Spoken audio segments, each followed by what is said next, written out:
right, we live, y'all. We live on IG, live on Twitter, live on Instagram, live on all platforms.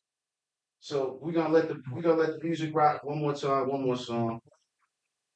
I don't think I really for that song right here. It's 90s hip hop shit.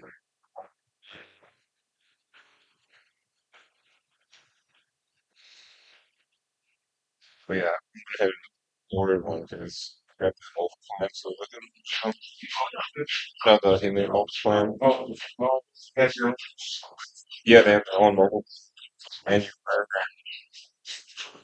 Like this is how much I've earned so far. Yeah, so it's like $4 for one HTC, but you also get the mobile storage. They're making some changes, but I switched last month.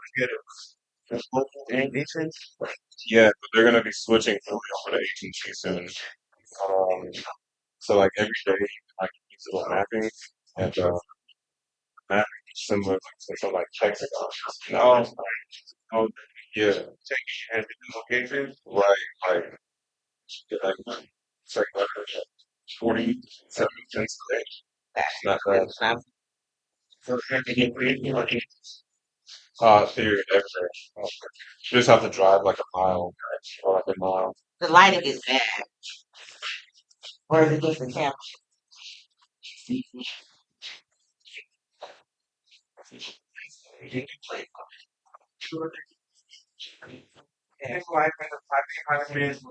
How was angling?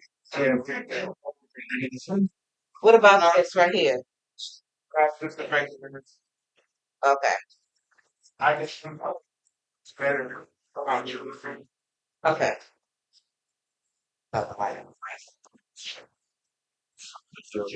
So, Do you like this place or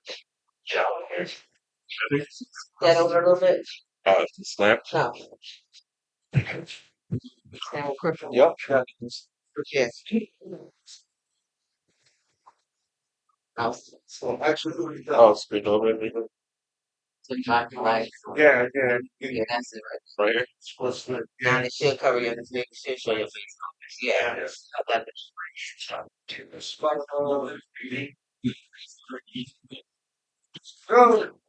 Go on, block microphone. Just getting everything set up, y'all. Pardon the delay, getting it right, letting the room fill up. We got some special guests in the building today. Extremely happy about this.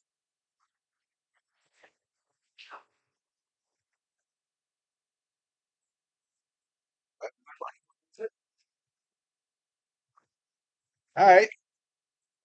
Oh.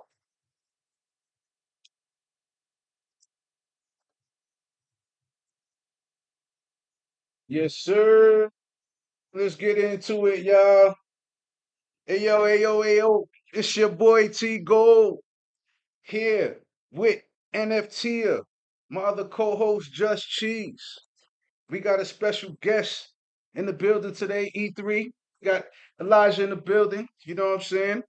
And pardon everybody for the delay today. The traffic was crazy in the A. Y'all know how it is out here. We live on Instagram, we live on YouTube, we live on Twitter. I want to thank everybody for tapping in today. And yeah, man, the weather is nice today. It's about 60 something degrees. We got on t-shirts. We got the ABC merch on today because we got to be Web3 wavy, you heard. And yeah, man, I'm feeling good today. How my co-host doing today? How y'all doing today? Ah man. Been having a great weekend, man. Yesterday, Joe and I we did some cooking. I'm really excited about, just what we've been able to ideate.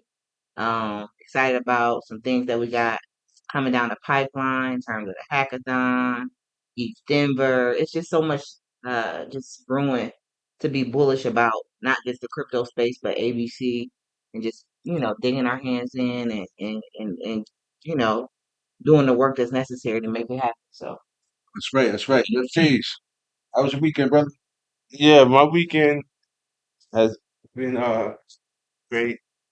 Um, it's been great. Like Tia mentioned, was here. working on yesterday, working on some Asian stuff, working on some Skylark stuff. Um, connected with Eliza around some stuff doing, you know, start doing Twitch, right? Are you on Twitch? You on Twitch No, now? we're gonna get there, right? I think Okay. we have. I have one over here. Gotcha. Yes. We're gonna get there, right? I think I was telling you before, like don't have we don't have a Twitch, but we did this launch a Twitch where we have this literally going. The problem with Restream is that it doesn't do Twitch, right? Nah, I haven't seen the plugin for that. Right, but so there's Stream Cord. So you can use Stream Cord, and every Mm. time you go live on Restream, you can use Stream Cord to notify Discord, and then Oh, that would really? bring up our Twitch. So we Got can you. do Twitch, and we can do everything else off of here. Yeah. So, Right. so I was saying, Elijah and I were just talking about that on Friday. Get a Twitch channel going, and then that opens up a new channel. That's a fact though. It's a fact though. All right. Yeah. Aside from that, just been cooking. That's what's up. It's good to hear what y'all have going on. A lot of good things in the pipeline, like Tia said. On my end of the stick, um, just working on the certificate, trying to increase my skills as a developer. Learning Solidity right now, taking a little certificate on ciphering. And like Joe mentioned, we have something that we're working on possibly. So Put the excited mic for all of that. armrest. Put the mic butt armrest. Yeah. Yeah. It's a nice. That's it. Use the mic. Yeah. It's the mic on. Yeah, y'all. So I'm glad, man. We got our guy Elijah here today. He's our special guest. We got another special guest in the building. You know, it's dope to hear him working on Solidity, getting locked in on coding, you know. So that's super dope, man. It's good to have, that skill under your belt, man. And outside of that, me personally, man, I've been cooking up t-shirt designs for Eve Denver, so I'm excited. I'm excited. I'm trying to finish it up by tonight. If not, I'll be finished by tomorrow. But either which way, just where I'm at right now with it, I'm just so happy to see what it look like right now. I can't wait for y'all to see it. We're gonna be Web3 wavy for real, for real. So yeah, I'm looking forward to that, y'all. Getting ready to go to Eve Denver. So outside of that, y'all ready to get in the mix? Y'all ready to talk about what's popping? Tia, you want to set it off? You want to talk about what's going on with the hackathon with Sweet? Yeah. We can get started with the hackathon with Sweet. So Sweet has a hackathon that they're doing. What they've done, they've integrated on their platform. Um, Eliza, as well as Tomo, and um, just the Sui blockchain in general. So what they're doing is they're having a hackathon, an agent specific hackathon, and there are some key categories in which they want you to develop agents on. One is just creativity, fun, healthcare, and there's a plethora of other categories that they want you to build agents on specifically. And there's $100,000 total reward. I Okay. think the Tomo blockchain has $40,000. The Mm, Sui, I mean the Eliza framework, not blockchain, but framework has 40,000, and then the SUI prize is 20,000. So a collective of 100 prizes. Each one of those categories has three different prizes. I'm 25, I think 10 and 5, something like that. Don't quote me on it because I don't have the information directly in my face. But so what we're doing is we're teaming up with the SUI Foundation, and we're going to do the white paper circle on Saturday the 8th, where we're collectively coming together and we're you know going over ideas and just really making sure that we're ready to really compete in this global hackathon. We know that ABC in the Atlanta area is an untapped resource as it relates to blockchain talent.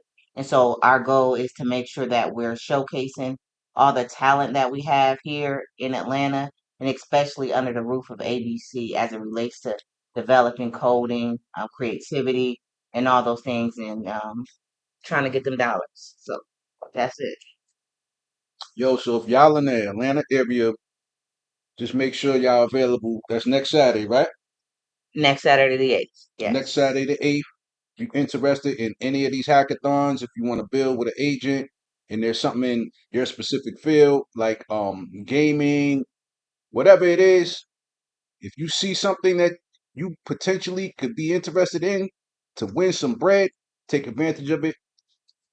I encourage anybody that you know who's interested in building in this space to take advantage of this hackathon and any other hackathons that come across your radar. So Tia, thank you for that information. Thank you for that information. So this is episode 51. So we got one more episode till we locked in it a whole year worth of content. You know what I mean? So I think that's super dope, you know. So we super close to that 1 year anniversary next week. And today's the first episode in Black Future Month. We ain't calling it Black History Month because we making history in the moment. You know what I mean? So it's all about the future. So let's big up to all of the builders here, man. You know, so everybody here is pretty much a builders. You know what I'm saying? So even people behind the scenes, people building at ABC. So we got big up bar chef Marlon Williams, the founder of ABC. We gotta He's on. big up his other platform, Starter Labs. You know, and there's people who enter the incubator program. And Joe, you entered the incubator program, right? And Yeah. can you tell people something about the incubator program and how they can enter it? Yeah. So right now, uh, just talking about from an entity standpoint, you can go to atlantachain.io/apply, and we can get access to the form that you can submit your idea for if you have want to join the incubator. The next round is going to be number 6, Okay, and okay. number 6 maybe this spring.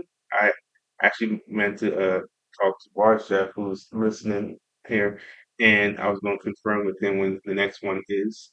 But I think it is going to be uh, potentially uh, maybe late spring. I don't know, Okay. but basically, but the way the decision process is really more around like identifying when you get a good batch of quality submissions. So I don't really know where the submissions are at, right? Gotcha. Okay. So, uh, but outside of that, uh, the actual program itself is 5 weeks, 2 times a week, uh, and we're meeting and we're learning about how to, launch projects successfully. What's the steps? Like the bare minimums we need, right? Teasing that out, being able to figure out, okay, at least for me, it was a very great learning experience to be able to take an idea that I had and then figure out an MVP version to go to market with, right? So that's really the uh, the biggest value add, in my opinion, is learning the framework and then applying it to yourself.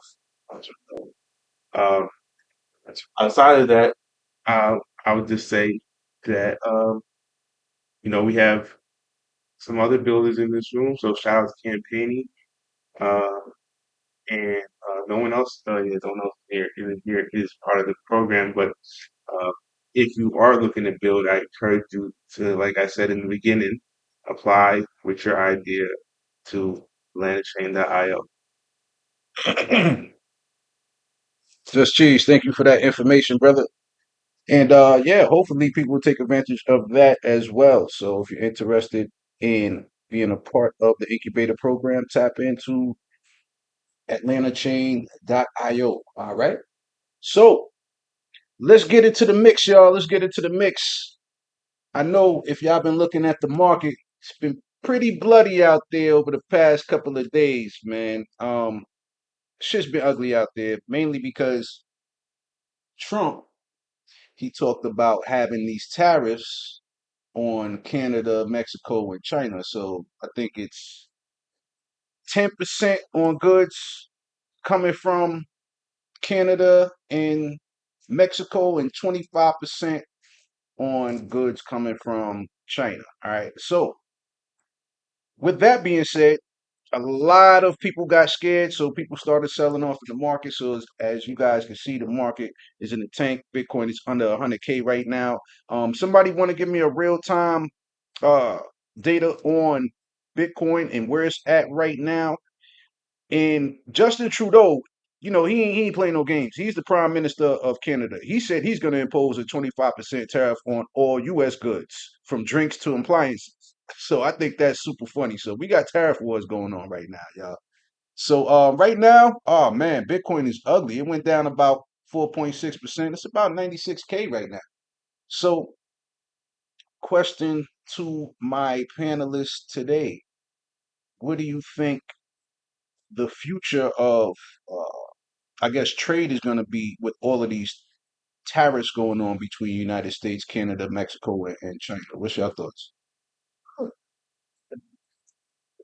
Yeah, I know I gotta take my stance from a whole left field, but I just feel like Trump, he promised us a weaker dollar, and he promised. I mean, that's something that he said early in his campaign, and I A think stronger dollar or a weaker a dollar? weaker. He wants inflation. You, He wow. wants inflation. Um, or he. I mean, he said it out of his mouth. So what other way to do that um, than to cause inflation? Um, in a sense. And this is what's going to happen. And we really haven't seen the 4 year global liquidity cycle really kick off yet. Usually it's, I was expecting it in 2024. So I feel like this will cause it because the price of if everything is going to be inflated on both ends, which is going to cause, for them to have to turn that printer back on, which brings the value of the harder assets that will be back in the dollar. Um, so I have a interesting take on it, and I think it's by design. Yeah, they can say it's about the border situation, which I believe partially it is about the border situation, but I also really think it's about um, um, getting their like I believe the government has to inflate their way out of debt, Damn. so to speak. Personally, like I don't think they're going to be now. I think it's more of a waltz dance. Like it's not all at once. Like there has to be like a very systematic way of doing so. But I honestly feel like they have to inflate their way out of debt Mm, if they're going to be able to get out of debt. good take. Yeah, I think we were in here yesterday having a similar conversation, and the part of that conversation that we had additionally was um, why, like, what benefit is there of the tariffs, right? Hmm. If that comes along also with like if it's going to increase in prices, right?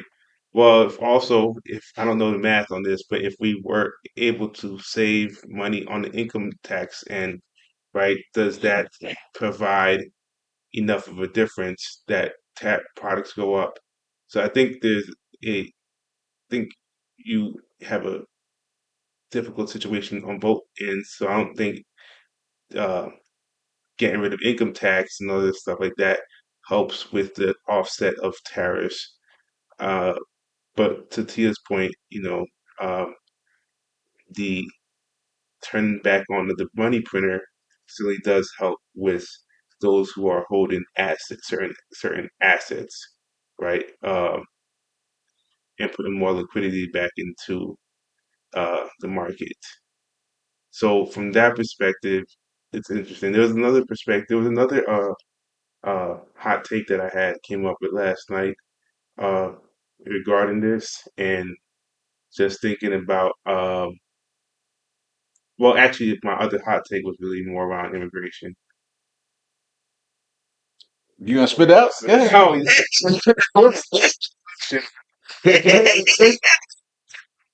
immigration. Then I want to know what you were going to say. yeah, my immigration hot take was around how can I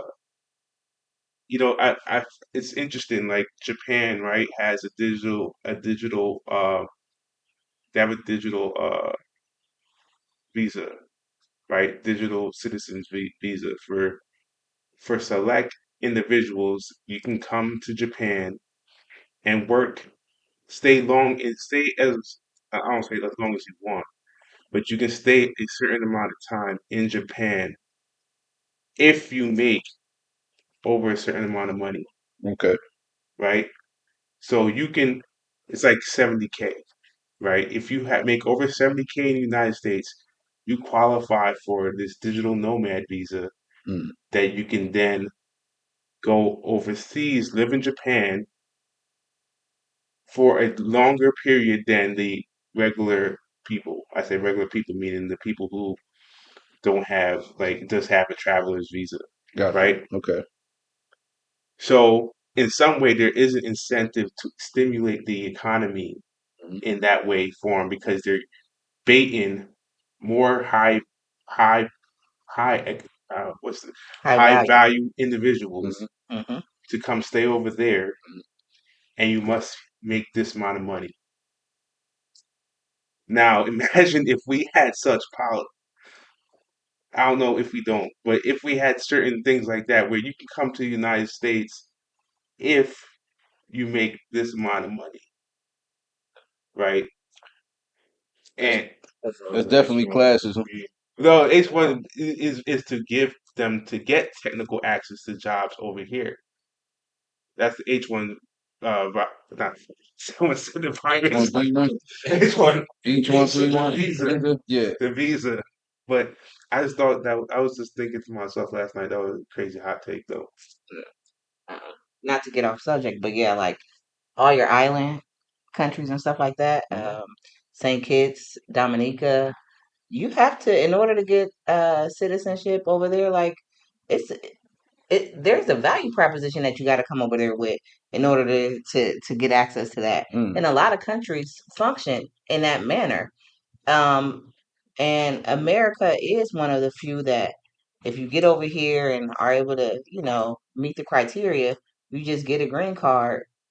Not that easy, but so to speak. So, um, yeah, I like that take, Joe. There's a lot of countries have a higher barrier of entry Absolutely. than we do.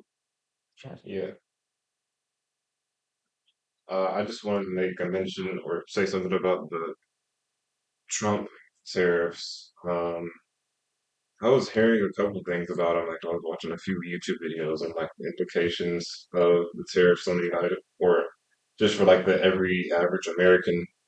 And I was wondering if it's what the benefit was. Like I need to do some more research, but I was hearing that it would really kind of hurt the average American's pockets for the like groceries and things. But I was also thinking that this may be to the benefit for the United States because I mean I feel like Trump being who he is, he knows what he's doing for when it comes to business. So I just was thinking this might be it may need to get possibly worse before it gets better.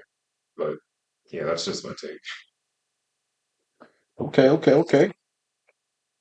If anybody else has any takes, So take. yeah, we gonna monitor the situation because this goes in effect on Tuesday. It's official on Tuesday. So right now the market is scared. Crypto reacts in real time. You got to wait till Monday, 9 a.m. to see what the stock market is going to do, how it's going to react to this news. So we're going to monitor the situation, y'all.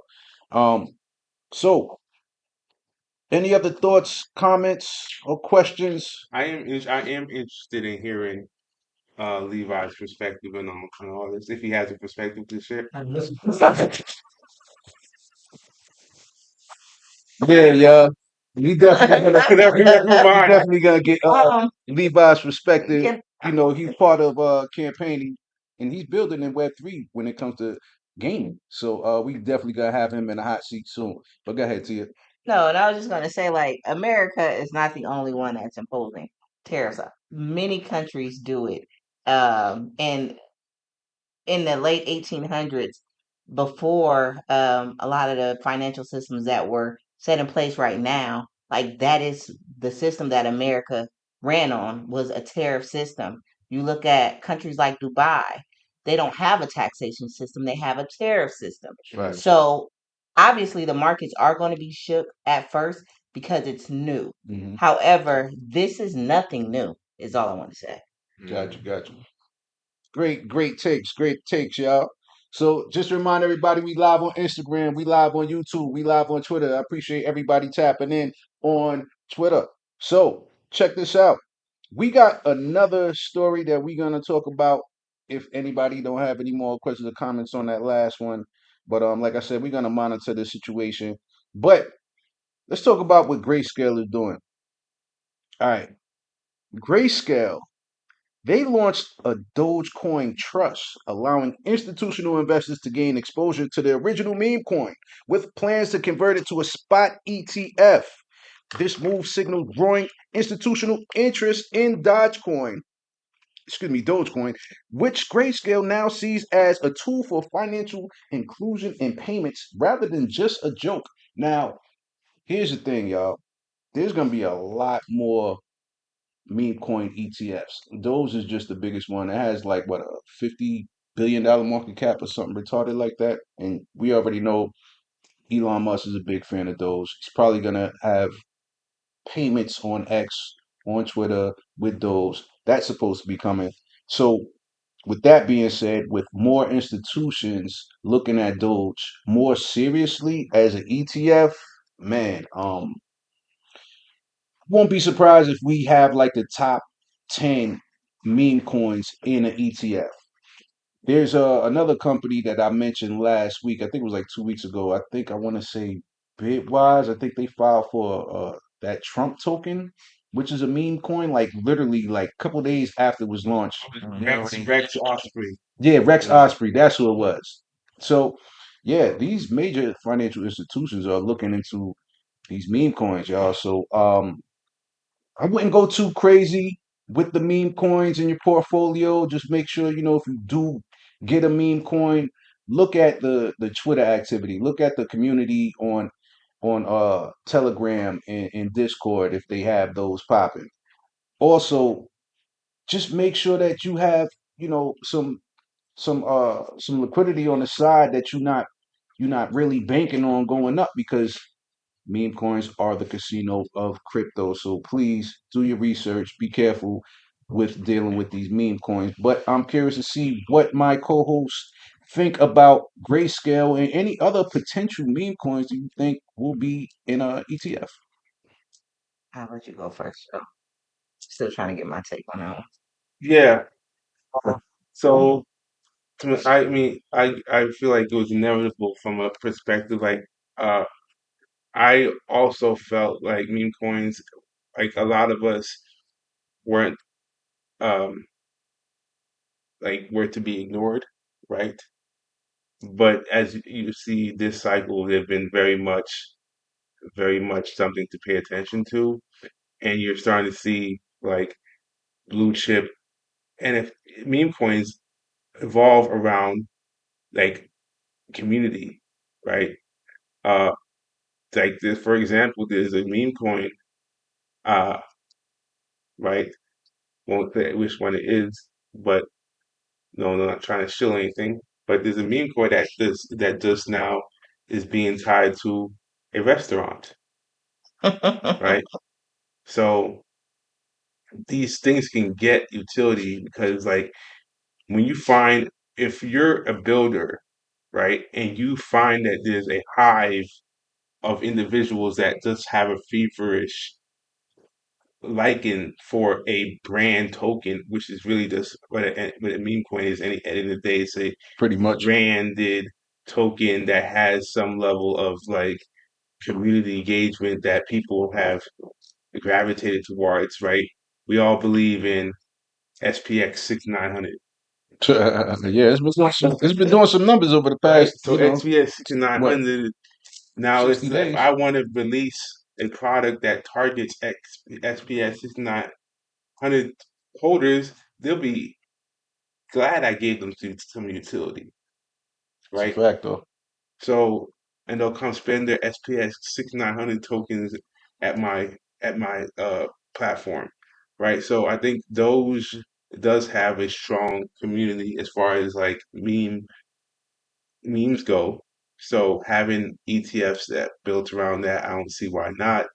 And another thing too is like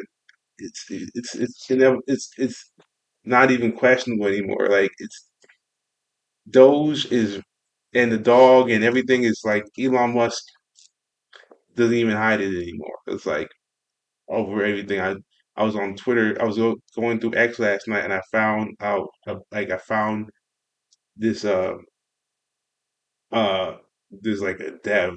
It's funny. It's called the Doge Designer, and he's a graphic designer for Doge, Hmm.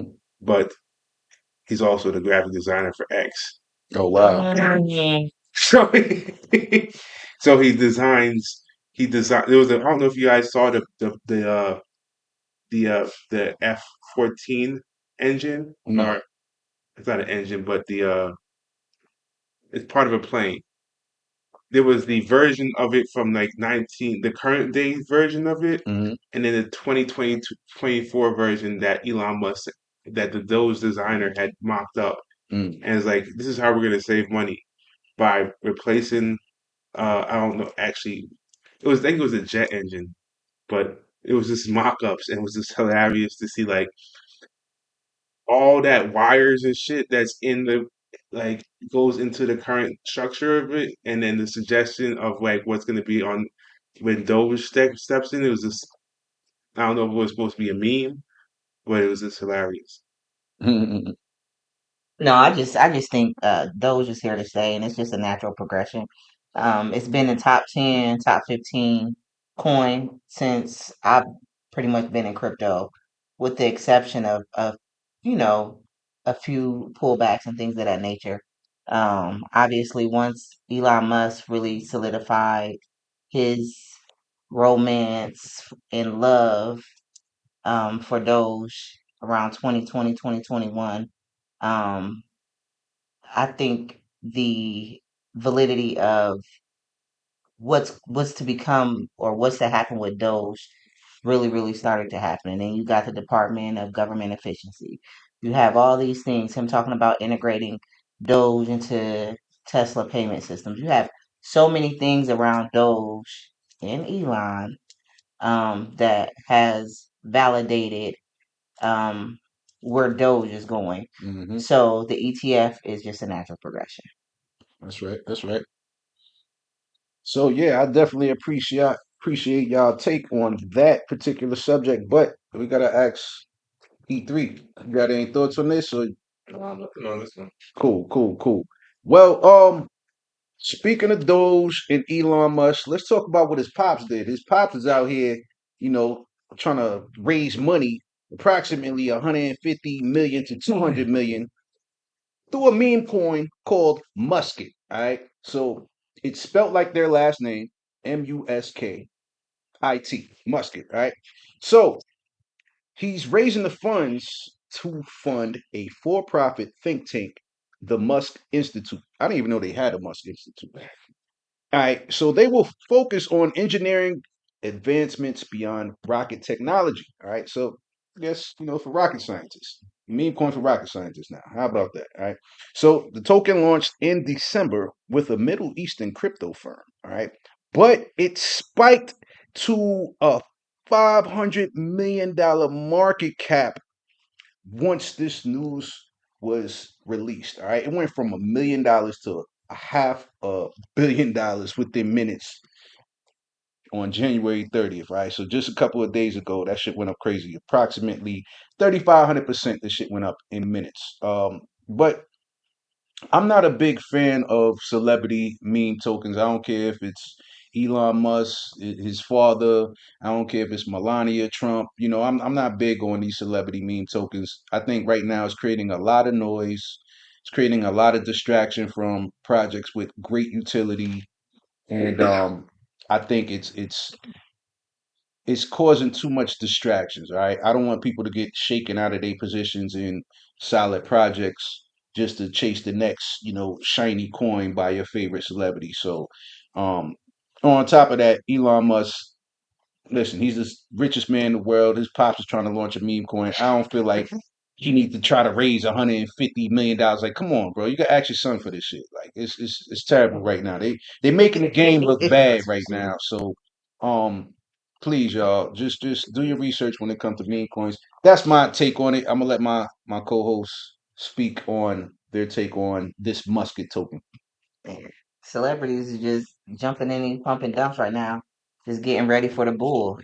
I mean, they getting the liquidity together. No, Mm-hmm. I'm just joking. But Mm-hmm. No, that's a fact. no, but I think there has been. I think this has shown like there meme coins might be the new way to fundraise. Hmm. Quickly.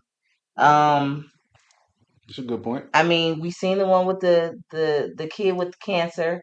Mm-hmm. We've seen a few others. And I mean, at the end of the day, a GoFundMe could never. So I think we're gonna actually see a lot more of this. So get ready when Jay-Z and everyone else starts, you know, doing this and it's gonna be, I think, in pump and dump fashion, but until it's regulated. Um, but I mean, I mean, it's just been this is how it's been going, and I think it's been working until someone regulates it or breaks it. Why stop? I mean, Trump did it, and it's working. Good point. It's Good working. point. Yeah, I agree. I think like this is going to be a new way of raising capital real quick, Mm-hmm. and it's going to get desensitized to a point where like the rug the like the scared like being scared of participating really comes more on the onus, like Mm-hmm. you like much like an NFT, right? Like I bought it because I fuck with the artist, Right. right? I don't really care if it's dumped, right? Um, I say that because of how it's going to be perceived, right? It's going to be more of like what you get access to uh, by holding the token, right? And I even find that I've seen some platforms now are starting to do like virtuals where they're gonna buy up basically they're gonna buy up a lot of the dead tokens, Mm. and they're going to that helps them as well, right? Because then now they're going to buy up X number of tokens utilizing the virtual token, and then they're going to issue it to the top communities on virtuals, right? So it cleans up some of the tokens. It raises some of the market cap of the ones that are on the floor, Mm-hmm. and then it also benefits those that are the top communities in that ecosystem, right? So I think over time we continue to innovate how these launch token launchers Mm-hmm. can create a great economy for all people participating, and it just gets better over time. So that way, it can be a lot more uh, manageable. Where you want some liquidity real quick, just boom, launch a token, and the other parts of the ecosystem will be in place by that time. So it feels more of a fair launch. Like for example, there's a platform on uh, Base that just launched. Uh, damn, it's called it's called Flaunch. Okay. What did they do? It's called Flaunch. It's Flaunch because it's called Flaunch Fair Launch, Okay. right? And you can flaunch a coin, right? It's just a token. It's just another token launch, launcher, but Okay. they are arguing on the premise that like the platforms just the token launches make money off of just people launching tokens, Hmm. right? So if you could decide early on if as the dev of the token, right, meaning just the launch, the creator of the token, where some of the fees go to, right? You Hmm. can kind of give the holders more fees, which is nicer, Okay. right? That when you launch that way, those that didn't get in early, even if they hold a token, they still get fees, right? So you can put more of the fees to it has a slider where you can put some of the fees more towards the community members that are holding the token rather than the dev and the platform. So when you get creative like that, it almost creates like different ways that everybody can win. That's a good take. Oh, I don't know who you think so. I said basically everything. All right, cool, cool. I appreciate all of that information. Just Cheese. Just Cheese, man. Man, he's been over here grinding, putting together Shay Shay. We gotta big up Lemon Pepper. We can't be talking about all these other meme coins and all these other coins pop. We gotta big up LPW. So if y'all haven't got y'all LPW, y'all might want to get some in y'all Phantom wallet, y'all. And y'all might want to stake it too. So you can stake it on Meteora, right? I believe that's a platform you can stake it on. And if you part of the DAO, if you part of the ABC DAO, it's more like a governance token now. So there's some things we are working in the future for this. And obviously we got an agent that launched it, Shay Shay, and we're gearing up to make her super, super sophisticated as time goes by. So we got big up Just Cheese for, you know, making sure Shay Shay is out there functioning properly. You know what I mean? So also, and we got a request, y'all. We got a request. We got a new listener today. All right. So Tezo's America. All right. What's going on, brother? How you doing, man? We appreciate you tapping into the spaces. And what's your thoughts, questions, or concerns?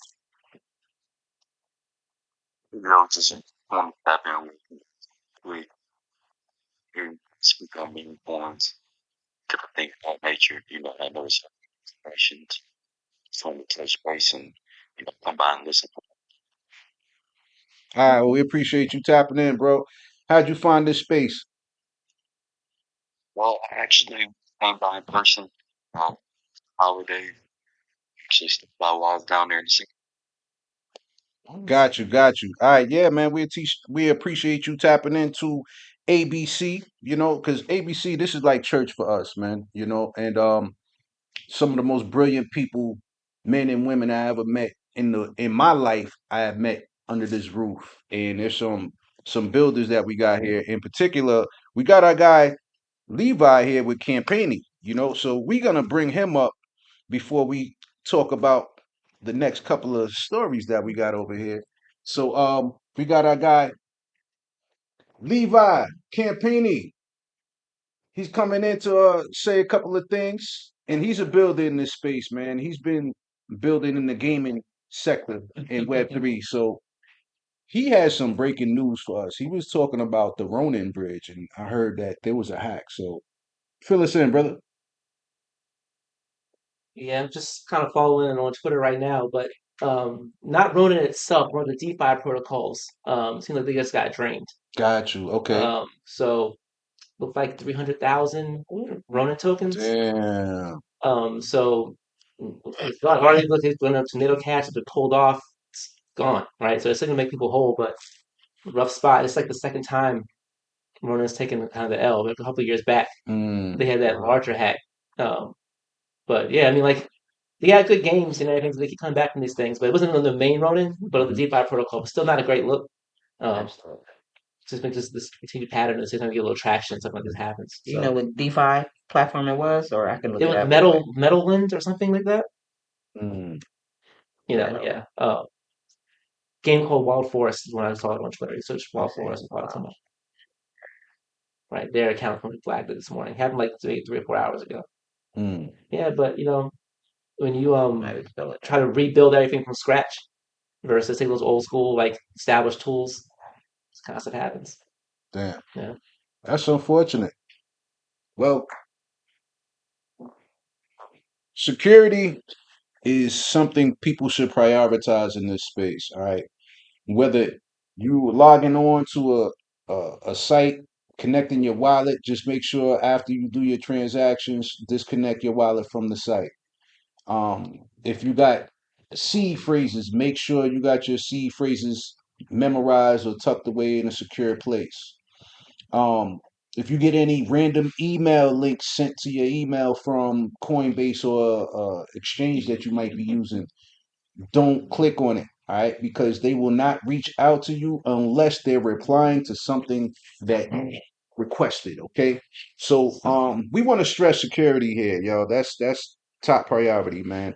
And also make sure that the people that you engaging with in this space, do some research on them. Check their Twitters, check their um, Instagram, check their Discords, Telegram, whatever social medias they got connected to the projects. Do some research on it so you can make sure that you following authentic and official, project. All right, because there's a lot of you know people doing derivatives and fake accounts for some major projects. So you just want to be aware of that. All right. So Levi, is there any other thing that you want to discuss with maybe AI agents? Because I know we're gonna be talking about AI agents in one of the stories here. Um, but are you incorporating any agent into your Web3 gaming platform? Yeah, thanks for calling that out. We got a couple of agents Alpha. dropping, right? So we've been building games for about a year and change, focusing on the rules, but now we have like focusing on the characters. And I Okay, was going to go on the agents. We're dropping those in the next day. So in the Twitter space, I'll drop a couple of links. gotcha. Their pump.funds will go live tomorrow. So what you see on the site, you'll see a couple of things. One, every agent has his own character. Oh So it has his own wow, site, has his own games, its own Twitter, its own Wow. Telegram, Twitter Live. You go to Amelia the Dirt Farmer on Twitter, you can see her now. They have Phantom wallets, right? So Bitcoin, Base, ETH, Polygon. And what this allows us to do is we can hide secrets on different chains while we're using the meme coin for Solana. really? So I'll drop some more like information in the space, but tomorrow look out for one the agents that are already live to start having their own tokens, Wow. and the meme coins represent the influence of the character, right? So as Okay. the value goes up or as volume goes up, different drops, different things that happen for that agent. So right now, in the dirt farmer, she's trying to build her homestead to fight the resistance. As the token goes up, she gets more resources. She mints more NFT, passes those out, and pushes the game. We have another one called Dan the Stuntman, the zombie like motorcycle driver. As he comes up, he starts getting better bikes, pushing things out. Also, has a game on the website as well. More games come out, more features, more levels for the games come out. The token pumps. I do want to flag one thing about investments on meme coins. These meme coins are not investments; That's right. they are game assets. You get them, you put money into them to advance the game, have fun, but like don't rug yourself buying our buying our meme coins, but then sit there and ride it out for months and months and up, right? It's like that, right? So have fun with it. It's fun for us, but like they're not investments; they're game assets. Good point. Good point. You can look at them as gaming investments, man. Another way that I look at meme coins is like community-based tokens, right? So if you want to support a particular community and a project, you know, yeah, man, most projects will have a solid community. And if they got a solid community, more than likely, the token might have some good traction, man. So have conviction. That's another thing too. If you see a couple of meme coins going stupid, but you've been holding on to your whatever it is, your chain link, and they ain't been moving like that, only went up like 30% in 6 months, and you looking at meme coins do that in like a minute, you know what I'm saying? You can get a little anxious and get a little antsy. So just have conviction, have some patience, and know that everything in this industry comes in cycles. All right. So Bitcoin runs up and then people take profits from Bitcoin, roll it into Ethereum, roll it into other altcoins, and you know, it just swashes throughout the rest of the ecosystem, y'all. So just be mindful, have patience, do some research, y'all. So man, I know this past Thursday we had a lot of people at ABC, y'all. There was a lot of new faces. There's a lot of philosophical debates, and one of them happened to do with this guy named Russ Albright. Actually, I need to take this damn pin off because the dude is free now. I got free Russ. He's out. You know what I'm saying? But I got this at Bitcoin now. But with that being said, that was a hot topic on Thursday. There were a bunch of people who felt like, they felt very strong no matter which way, whether they felt like Ross should have did more time or the time was excessive. But on the heels of that, Sam Bankman Fried's parents is working with the Trump administration on trying to get Sam Bankman Fried. All right. I don't think that's gonna happen. They got the audacity. Didn't they get named?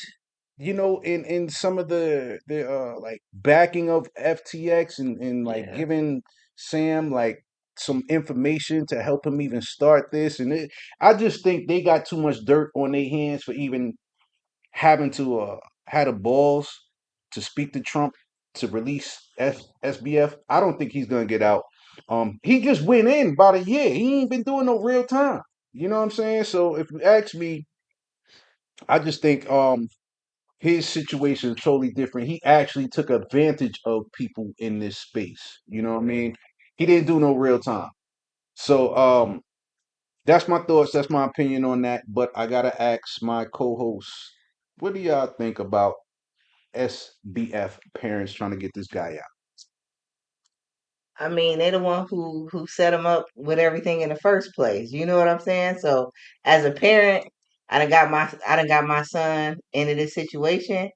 I'm already well connected. I'm gonna do what I can to get him out of it. I mean, it right or wrong, this is the game they play, not us. And when has the game that they played ever been fair for us That's a or fair fact. for anybody else? You That's a know what I'm fact. saying? So they operate on a different set of rules than we do, period. So um, they operate from a different set of rules than we do and always have. So if Sam Bankman Fried actually, if his parents are actually able to get him released from jail, whether right or wrong, I would not be surprised. Period.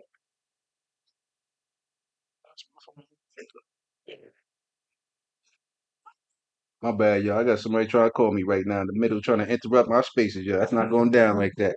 But but nah, go ahead, Just Cheese. Uh, well, what I was just gonna say is that I don't know, man. I think a lot of parts of this simulation that we're in right now that we just don't know about. I don't think he is gonna get freed, but I just never know. Um, J6 people got pardoned, right? So I found January 6 people got pardoned. I found this thing last night, right? I was on X last night, right? Um, Real News America is like a new channel, Mm, not a new channel, but it's like a very like right wing publication, right? mm-hmm, They were there, uh, probably Real Voice America. I don't know what the exact name, mm-hmm, but they broadcast the truth as they claim, right?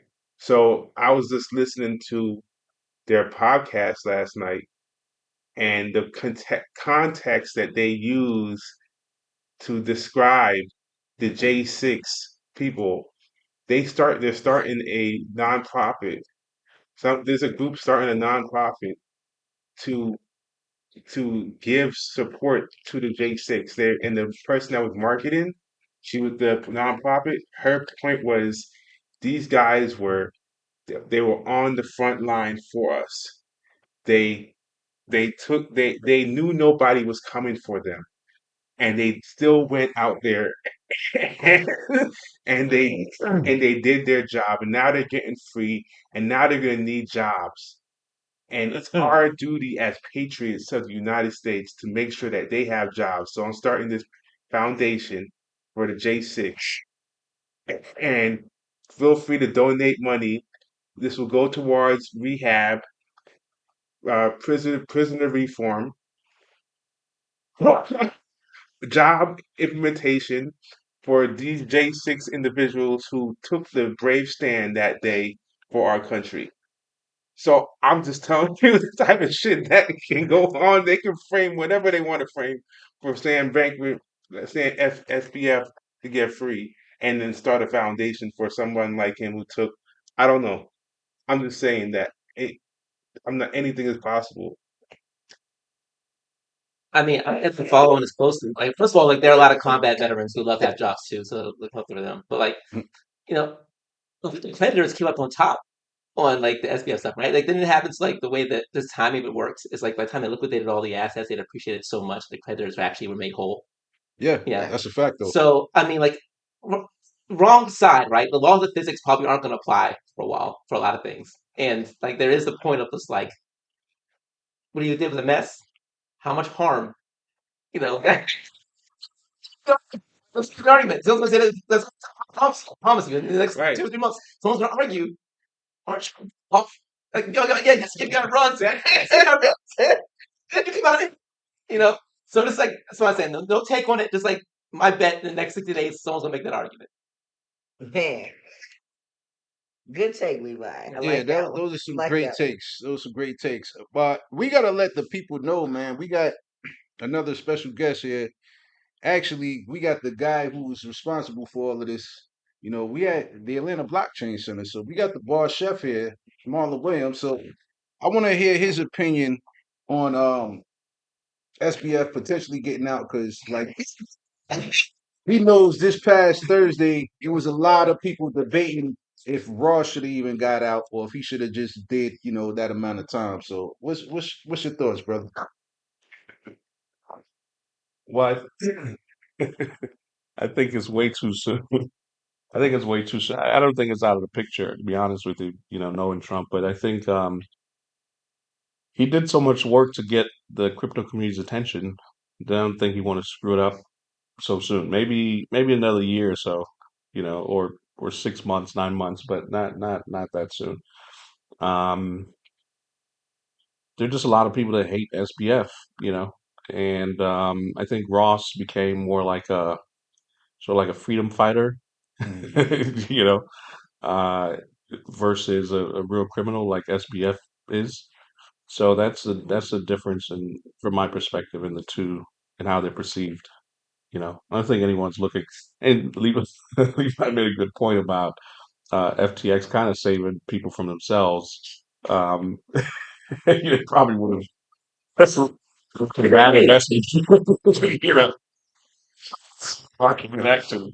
But I think Ross's fight for freedom for the Bitcoin community and crypto is just completely different.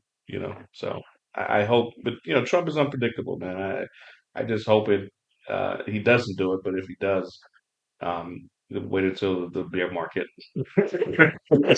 Yeah, that's a great point. Great Yeah. point. But look, what's old girl's name? Alameda Research, funny looking. Yeah. Oh, okay. Carolyn. Look at, I mean, her hands were just as dirty as his, in my opinion, and she got a slap on the wrist. So Cause she I she mean, ratted. Yeah. yeah. Break with the So I'm just feds. saying, his might be a little paddle, but he not gonna do all that time. Not even close. That's it. Imagine you put your money in a bank and someone robs. You put $1,000 in a bank. Someone robs the bank, takes $1,000, leaves $1,500 in its place. Like, That's funny. what happened, right? I mean, like, a lot of people. This is during the coming of the bear market.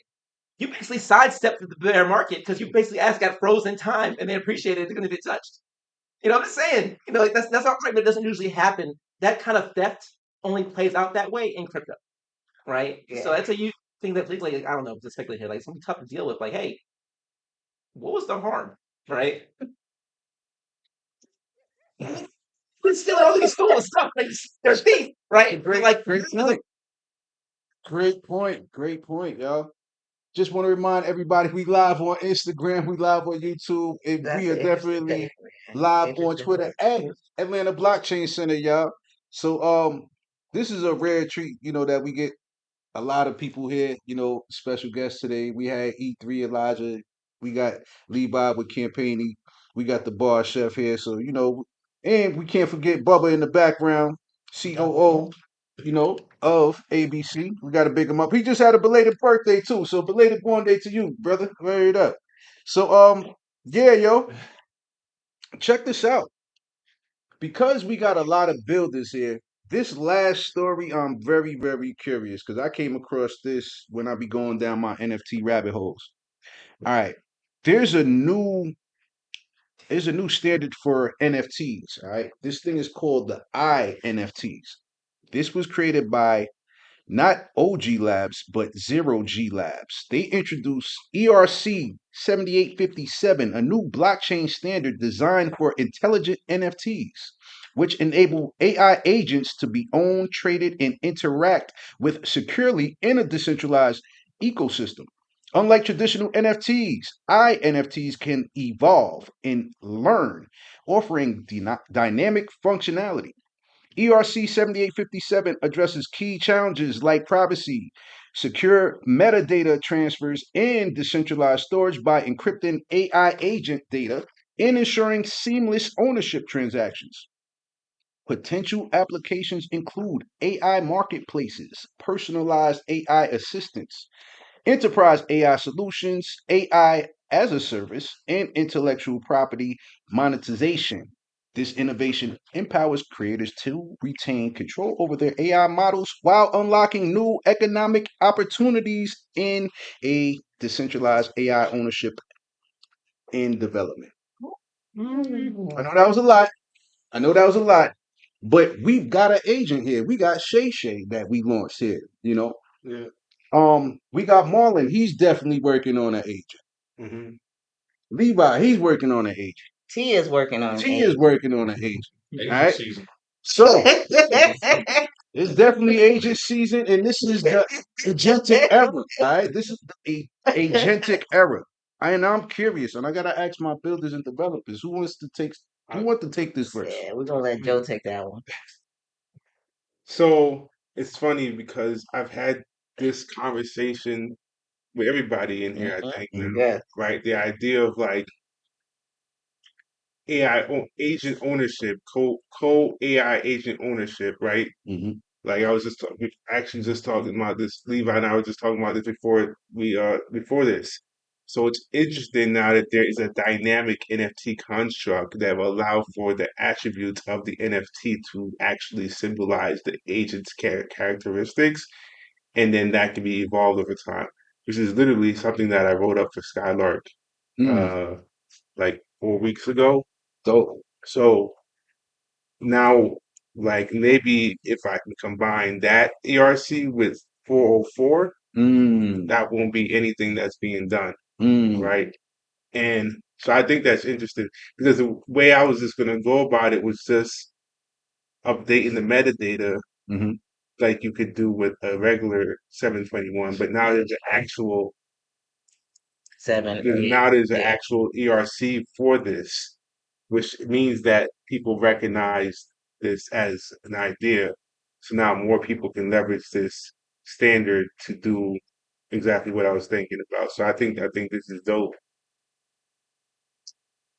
Speaking of my individual capacity, like this is where I think like safe AI, like setting aside the crypto part for a minute, like safe AI is important. Like here at enterprise, like my spider sense starts tingling a little bit. Like, do I really want some decentralized, non-authority thing I have no authority over messing around with enterprise data or finances or anything else like that? And like, if you were a pure AI player, right, you would not. It'd be challenging to do that, right, and not like rely on some of the AI principles that people have put out, like, sharing methodology, like having checks and controls, right? Because like the whole point of being decentralized is that you remove those intermediaries that would put that control in place, Right. right? So that's gone, right? And then you put that thing in the enterprise into an institutional thing, some AI is pressing buttons on it, and you can't necessarily turn it off. I don't know, it's kind of weird. No, it's like the games and everything else like that, but in other places, I'm like, I'm good on that. Boss Chef, what's your thoughts on this, brother? I mean, I think um, I'm trying to imagine the use cases for it, and Skynet. and yeah, I think it's one of those things that are like a shiny new object because if you and I still I don't understand why we need to embed NFT within a prompt. Um, so it sounds cool, but practically I still struggle to identify a real use case for it. You know, you guys, I know Joe had some cool ideas for Skylark, but have you guys thought through how you could see people using that? It's Great question. I'll go first. the two areas I've heard is like autonomous research. So like research that's like too like politically sensitive or whatever reason, like you just can't like cloning, right? Where it's illegal in a lot of places. And like if you just want to like get traction, you couldn't turn it off somewhere. Like could I do cloning research in some way in some bubble and have it be automated and have this maybe built in? Again, another one's like states who probably shouldn't be having this technology doing things where you couldn't necessarily turn it off. Um, in my opinion, all the use cases I can come up with aren't good ones, right?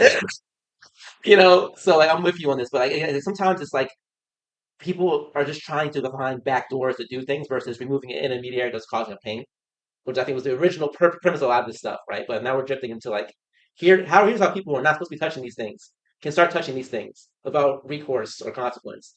And that's the only use case I can come up with that practically matters versus just me doing it, coding something up. Yeah, I think that is the fine line between crypto AI and just AI, right? Because I feel like a lot of this agentic stuff had existed before like crypto, but now we're giving it rails and it hasn't really we haven't really hit the inflection point as to why you 100%, aside from the ability for a agent to hold a wallet, right? Why else do you need? We haven't hit the inflection point, in my opinion, yet to showcase like an absolute reason why crypto is needed for AI, right? We haven't hit that point. So it's like we've had conversations where you can just build everything on LangChain, right? A lot of the frameworks and stuff that are on the crypto side are the shiny objects, right? So now these new NFT constructs or these new platforms, all this stuff is like it's just like it's the hot meta at the moment. But the ability to launch, there's already frameworks that have been tried and true around the AI part of the side of it. So the use cases though, if we're to like bet, in my opinion, if we're to bet on like this evolving into something, right? I think there's a lot of ERCs that come out a lot of time and we hardly ever talk about them, right? Mm-hmm. Uh, the only reason why this one is catching some wind because it's related to agents, That's right. right? So, but there's a bunch of other ERCs out there. So I think it serves a niche use case where, at least in my where I see it, it you could do the additional coding, right? And leverage a 721 and do I forgot what the other one is, but there's another ERC that allows you to upgrade the attributes on a 721. Is that making that T center? Yeah, Yes. it's like I forgot what it's called. I'll look it up.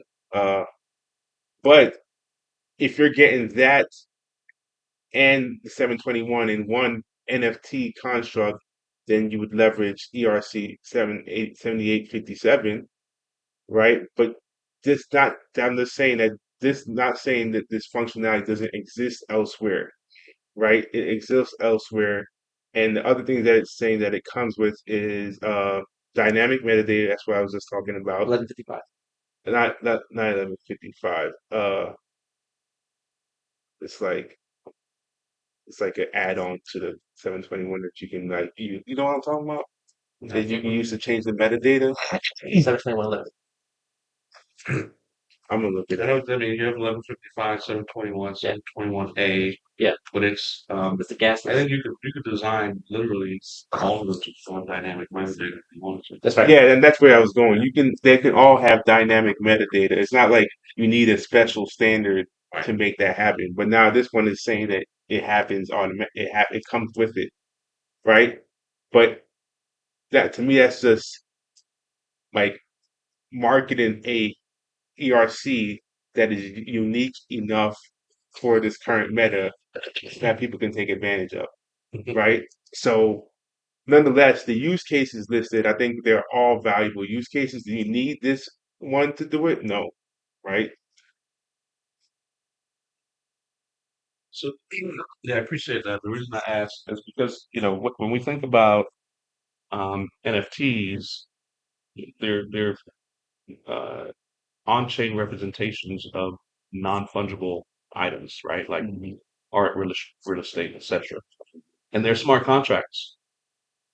So you know, absent the ability to query a prompt, a GPT prompt, for any model, you could literally build all the logic you want in a smart contract for NFT. So they're already sort of intelligent because they're smart contracts. You have the power to build whatever you want into them. So that's why, yeah, I don't see them an obvious use case that makes it that unique Hmm. because they're smart contracts already, and you could literally program it to do whatever you want today in the way that it works. So, um, you did bring up a good point. I think it's capitalizing on the trend right now in crypto, which is like let's just figure out how to use it AI and call it, INFT. Yeah. But we'll see. We'll see. Oh, I do want to add one more thing that, like, from a marketing standpoint, it's very easy to catch to make this work because, like, say you want to have a use case where, let's say, the NFT attribute knowledge, right, is novice coder, right? And the more you engage with that agent, it eventually evolves and becomes like expert coder, and then the metadata gets updated, That makes sense. and then the people who have access to that agent now get access to master coder level, right? So, But you can build that with existing stuff. so you're saying this just makes it easier for people to use an agent without coding No, on a sophisticated level? I'm saying that this is just a standard that has been introduced to market what I just said. Hmm. But you could build what I just said with Like existing standards. Yeah. That also opens up an entirely new abuse vector, right? Because now I don't actually have to access your system. I just got to convince the AI to do the thing that I want, right? So like, there's actually games from this right now. If I can link the space, but like, try to get the AI to fall in love with you, whatever else. And if you do, they get the prize. But the name was following, what's following it? Like, I don't even have to access systems anymore. I just got to be really persuasive. Like, that's the hack. With Campini, what we've done is we started compartmentalizing the work, right? So like the agent that's talking to you, engaging with you, is not the same agent that's running decisions on the DAO. It's not the same agent that's holding the influence of the character, right? We actually they're separate things, same personality, but they are different protocols running on each. We copy and paste them each, but they're separate. These like this whole cool thing, like we have the super agent that's 50 million different things.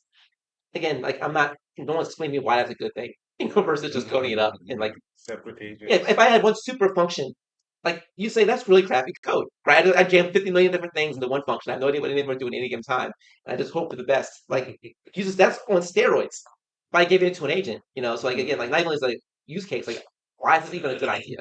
You know, Yeah. This ain't even my language. Yeah. That's what I wanted to hear from the coders and the developers. You know what I mean? Because I'm staying in my lane. You know what I mean? But whenever I come across any information that I know that people like you guys would appreciate more than I do because I'm not a coder. I just curious to see what you guys' thoughts are on any, just new aspects of this industry that could help, streamline the process of things that you guys are building. So I appreciate everybody's take on that, y'all. That was a pretty dope take. Now also there was something that I mentioned on Thursday that I kind of want to bring back, and I wanted to see if anybody used this platform on Bitcoin. So we know about Pump.Fund, right? Oh, I got to mention this too.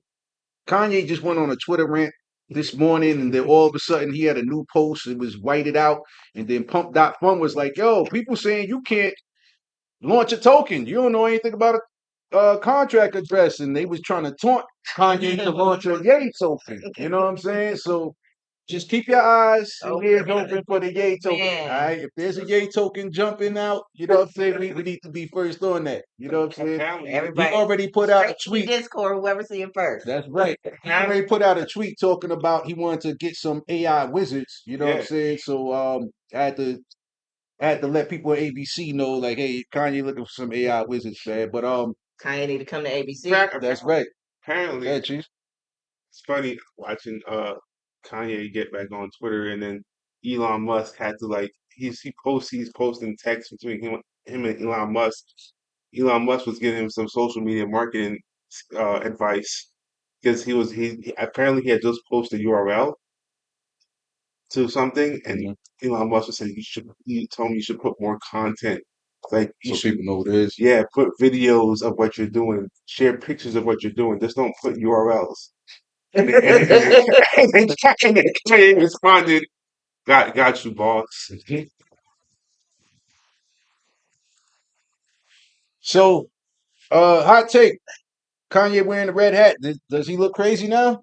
Because Trump won for a second term. I mean, because everybody gave him a lot of flack for that MAGA hat the first go round. But hot take. According to Dr. Montgomery, Kanye asked Trump to be his vice president. So, Yeah, that's wild. Yeah, I do remember that. That was crazy. so Kanye, Crazy. nothing's off the table with that man. Yeah, y'all. So, yeah, I just had to just mention that because I saw that today. But all right, there's something called Odin.Fund. That's ODIN.Fund, which is a platform you can launch meme coins on the Bitcoin network. All right. So basically, you can start launching your own runes on Bitcoin. Now, we know that we got Dog Go to the Moon, Billion Dollar Cat, a couple of other runes that were pretty popular. But ever since Solana just been crushing everything in the meme coin game, like people just forgot about meme coins on Bitcoin.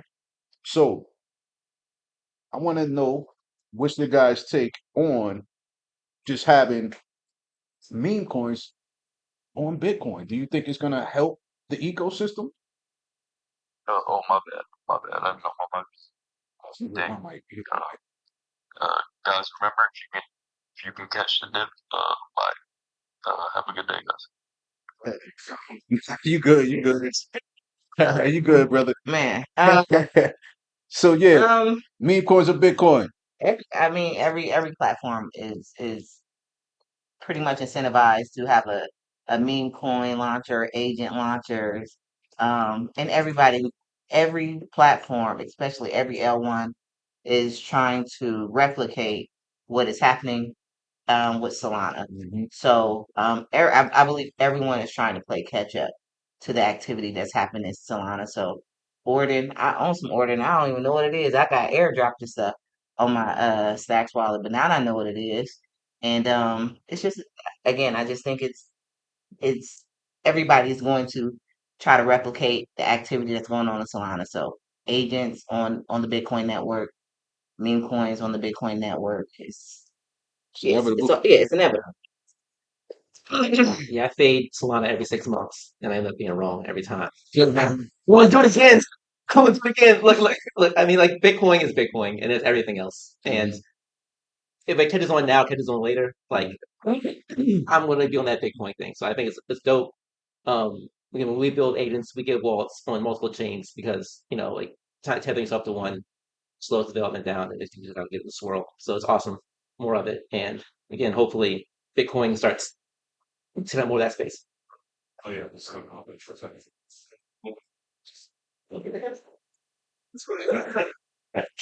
I was You just got to get gonna. closer to that mic, so y'all might have to Oh speak yeah. closer. Go ahead, it's okay. I was just gonna say, as for like the Bitcoin rooms and stuff, I was wondering this a while ago when they were really gaining a lot of traction. There was like a debate going around if the runes are just adding unnecessary noise to the Bitcoin network and like it was polluting the network. I heard that too.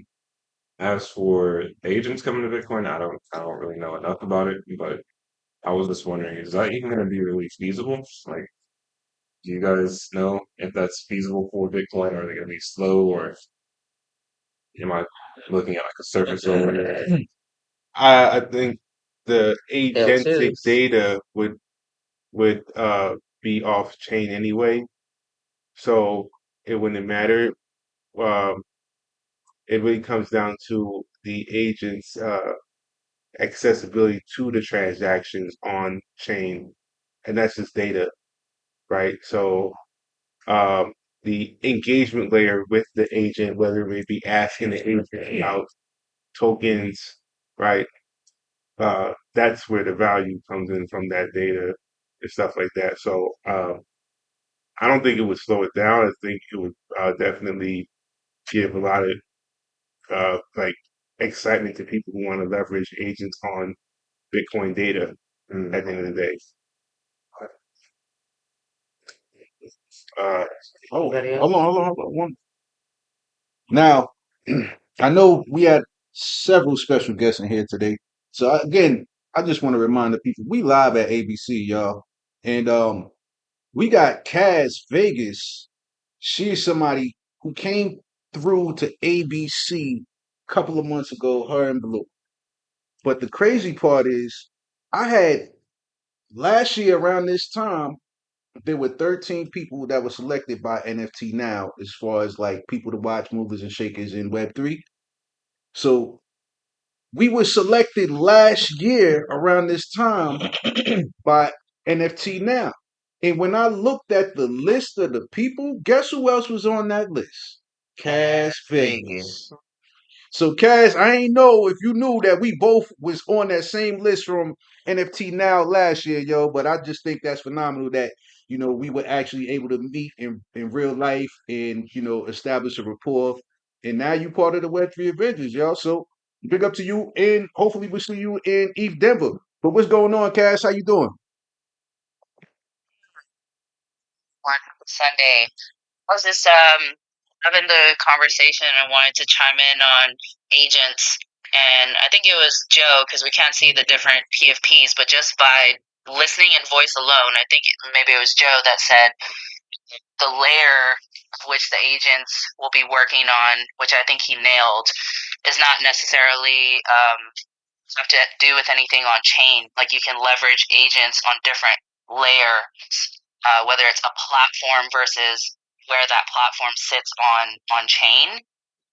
But I wouldn't fade any any platform or any chain rather, even if they're playing catch up, because some pockets are bigger, right? Like you look at Bitcoin and they weren't meant to kind of create businesses and NFTs. That's what Ethereum was created for. But you see them come in and say, well, we want that type of tech as well too, and you can see how profitable those NFTs have become, because people with Bitcoin that want to spend it, it's worth a lot, and a lot of artists have been really successful when they've dropped an ordinal or dove into runes. So it's not, sometimes it's not even a catch up thing. You could be first mover but not best mover, and it just depends on the money and the ecosystem that you're in and the habits of people spending it. Sometimes in the Bitcoin community, they have a lot of money to spend and it's a flex and they want to spend it. And sometimes on ETH and EVM layers, there's a larger amount of collectors there. They still hold um, kind of like the mass of where people are buying and selling. And then you see Solana that's also in its own way profiting specifically from pump.fun type of, gambling type of audiences. So, and all the audiences are all us. Like we're all, no one here is not chain agnostic if you're wise. And, we're kind of part of all ecosystems. So I look at it less of a PvP of like who's going to be first, who's going to be best, and just kind of follow the money and then see which layers of tech can go on top of every chain. I think every chain is going to iterate to figure out behavior, like consumer and collector behavior. So I think that's the name of the game, is like looking at the data and creating tools that maybe work on one chain or one platform, and finding a way to do that for the other chain. And you saw that example where just recently OpenSea dropped their rewards program, but it was literally copy and paste of what Blur did. Yeah, It was they like caught top flat. 10 Yeah, they caught users, flat. 2.5 rewards. And to me, it's not very innovative, but I guess their perspective is, hey, this is just, we saw what works, and we also have more we want to iterate on it, right? Because Blur wasn't perfect, but there was a lot of movement towards Blur. And so if teams can not just copy paste, but actually improve on methods, and look into the data too, and make sure that Blur wasn't successful just because of bots, and make sure there's actual wallets and transactions and unique and diverse wallets, then that's something that, you could be wise at replicating versus, oh, they did this and that, we're just going to do the same thing on our platform. So just looking a little deeper into the numbers and not copy pasta, but iterating off of each other, I think that's what's going to bring up the entire industry. Nah, that's a factor. That's a great point that you bring up, Cass. Like any successful business model, no matter the industry, shit, we saw it a couple of years ago with Popeyes and their chicken sandwich. You know what I'm saying? When they dropped the chicken sandwich, then everybody dropping the chicken sandwich with the pickles and the sauce and all that. Like, so that's definitely a great point that you bring up, to not only just copy the successful business model, but try to improve on that business model as well, even if you are, swagger jacking. You heard? But yeah, Cass, that is a great point. We appreciate you tapping in. And will you be at ETH Denver? It's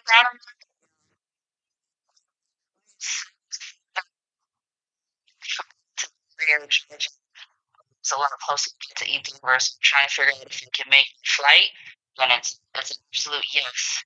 So it's just based off of budget, but I really, really want to be there to support, a big cohort of ABC, and all of us, all the fam is going. So to keep you guys in the loop, I'm speaking at South by Southwest in March, like a week after Eat Denver. So I'm trying to make that one trip so that I don't have to fly back and forth to Hawaii, just a week in between.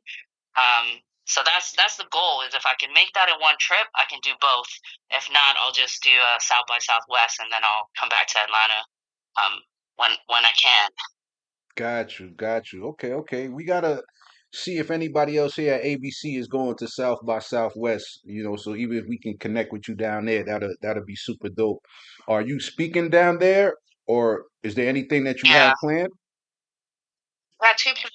I am speaking. I'm on building communities of music in XR. Okay. Speaking on a panel with Violetta, who I invited to that panel with me, and then I got invited by Collimation. They're like XR, VR, anything that brings music to households, like concerts, Hmm. kind of like how Fortnite did. So they're heavy on the virtual reality or in-home entertainment for people that can't go to concerts, and kind of experiences, like music experiences. Hmm. So I'll be speaking on that panel on the 13th, and then potentially helping with an event from a colleague of mine, and looking to partner with Kudus. The ring, it's kind of like a aura ring, but you can basically, there's like reward points. It's a really cool company. I just had a meeting with them a few days ago, and they have on-chain data that they want you to keep or sell for yourself instead of having health data being sold to the highest bidder.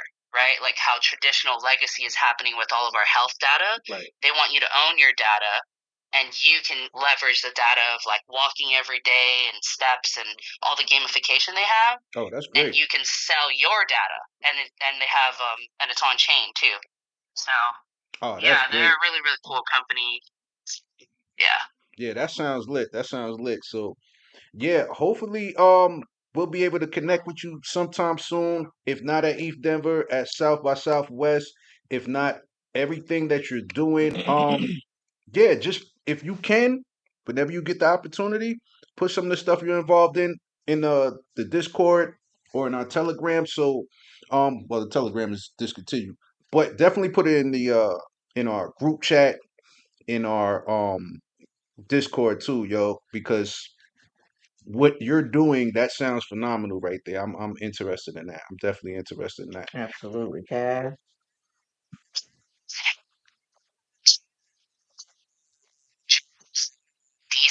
Hmm.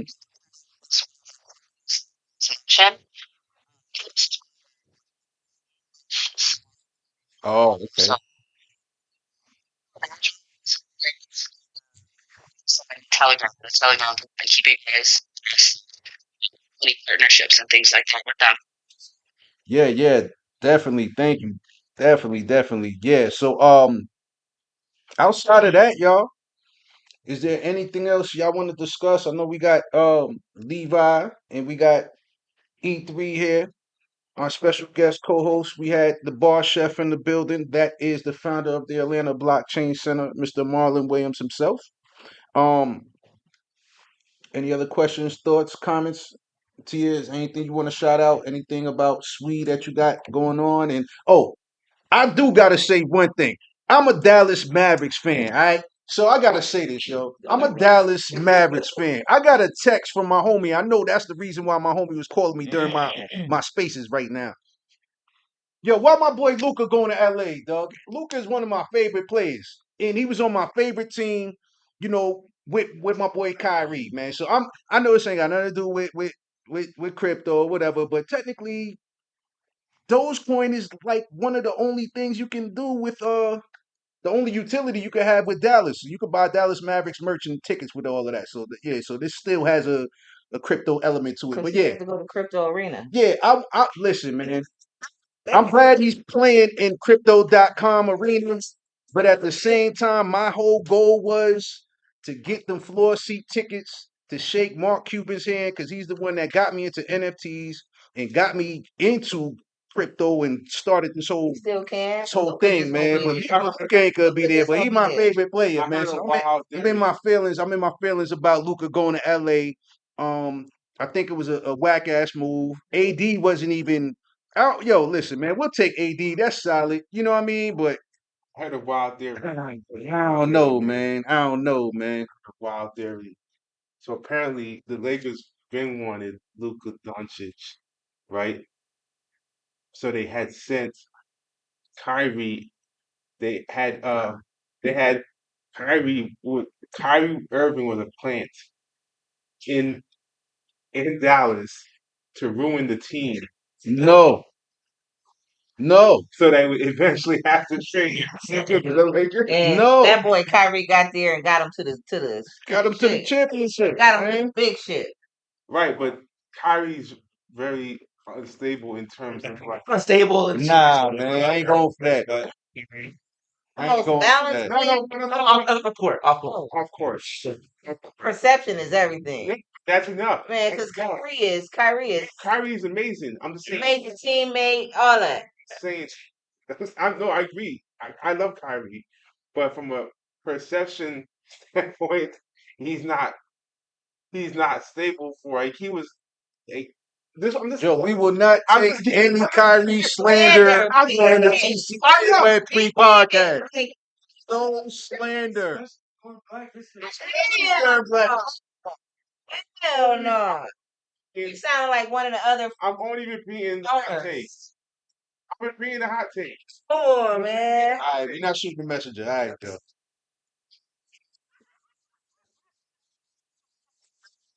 Not my hot take. I'm not shooting the messages, Joe. That I wrote. Hey, Right? I'm in man. my feelings. My bad, Joe. I'm not even getting the hot take that I had. That's read. Man. I'll show it to you after this, and you'll see how crazy it is. I'm acknowledging the craziness of this hot take. He's the Right? most balanced, centered, Right, but that's not how the media. best That's not how the teammate. media. Man. That's I not how can't the believe media. you're going here about Kyrie. Yes, the public hearing. Yes. Go ahead. I got a theory on it. So I don't have a theory. I just have a rant. So as a Washington Wizards fan, I don't understand who.